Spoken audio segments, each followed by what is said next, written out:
It's hard to believe I've been video editing now for over 12 years, and when I look back when I first started to learn video editing, there's a lot of things I had to figure out on my own. And if I could go back and give myself some tips, these are the 6 tips that I would give myself back then. The first thing that I discovered earlier on is that when I edit to the beat of the music, it makes a dramatic difference in my videos. And to be honest, I became known as a very cutting on the beat of the music, highlight, sizzle reel type of video editor. Cutting to the beat of the music can really take your videos to the next level. Let me show you how you can do this inside Premiere Pro. But before we do need some music to edit to. And for this, I like to use audio. Audio has a ton of music that you can use in your own video projects. And what I really like about audio is that you can search based on mainstream tracks. So for example here, I'm going to use their Link Match AI to copy and paste a popular song inside their search bar. I'm going to click search, and Link Match will recommend similar songs. I really like this song here.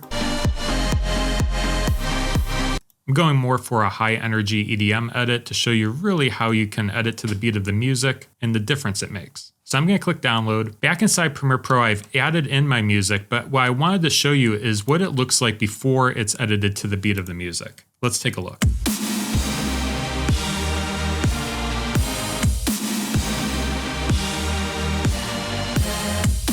Not bad, but editing to the beat of music can really take this video to the next level. Now let me show you how it looks when it's cut to the beat of the music.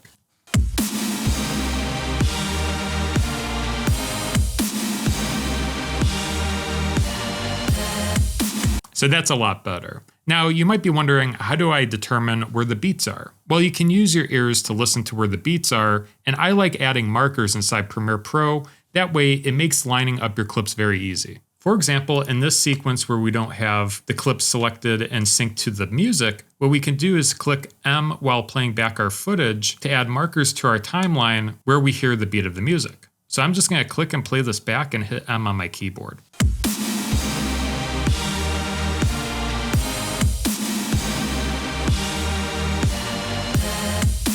Now that we have our markers on our timeline, we can easily zoom in here on our timeline here to our cut points and realign the cuts to our markers. We can use the rolling edit tool for this, and that's keyboard shortcut N on your keyboard. You can also navigate to it here. You can easily click and drag your cuts to the beat of the music. Now I'm using the rolling edit tool, and if you're new to Premiere Pro, I did want to mention that I did come out with a new online course to learn the software from start to finish. So if you're new and you want to learn all the tools and all the different features inside the software, feel free to check it out, linked in the video description.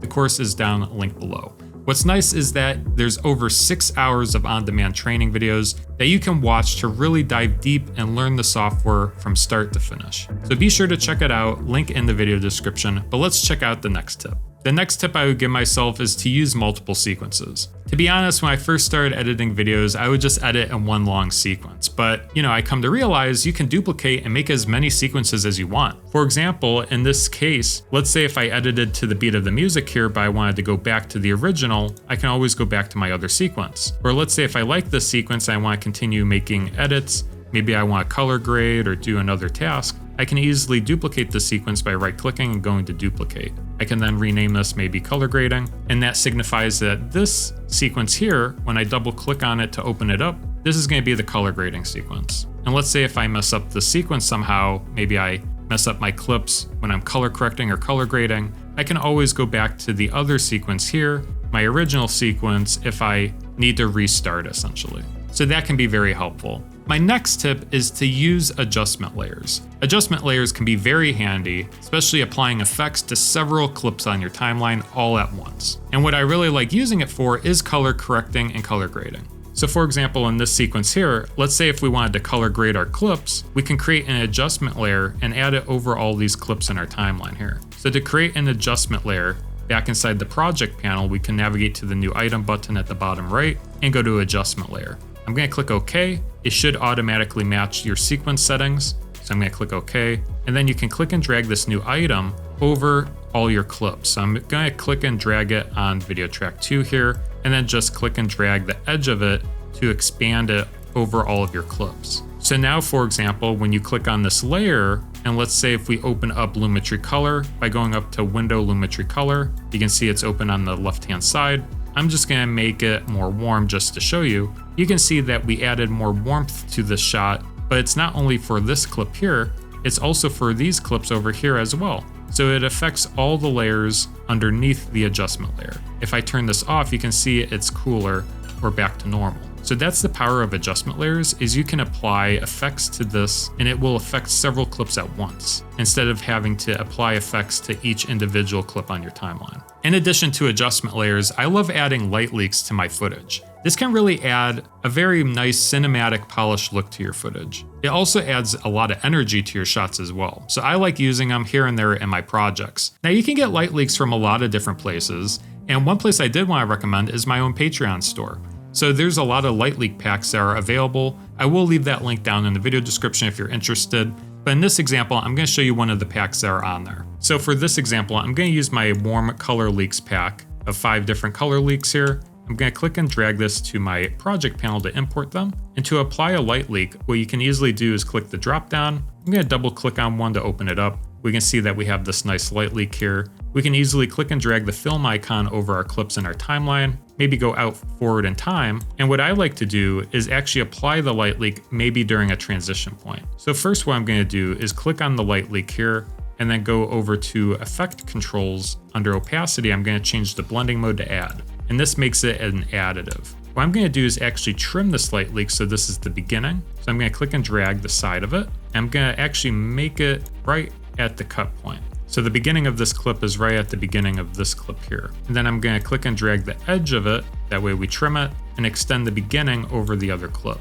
And then if we navigate to that cut point, what we can do is zoom in on our timeline here, and we can animate the opacity over time. So we can grab our pen tool from the tools panel, and then over our clip, we can make points. So I'm just adding one point there, a point on the right side, I'm going to bring it down, and then a point on the left side and bring it down. Then when we click and play this back, you can see that we added a nice light leak transition in between our clips. Now let's talk about revisions. Let's say if you send this to the client and you're like, okay, you get a bunch of feedback, what's the best way to approach it? I found that actually working backwards in your timeline is the best. So let's say if you have maybe a revision marker here, maybe here, and let's say here, let's say if you actually do this revision over here first, maybe the client wants to remove this shot. Let's say if we delete this and move everything over, I'm just going to move everything over, you'll notice that the time code doesn't line up anymore. So when you go further down the timeline and make your edits, the time-coded notes that the client gave you are no longer accurate. Where let's say if we undo that and you work on the back, let's say if they wanted to remove the last shot,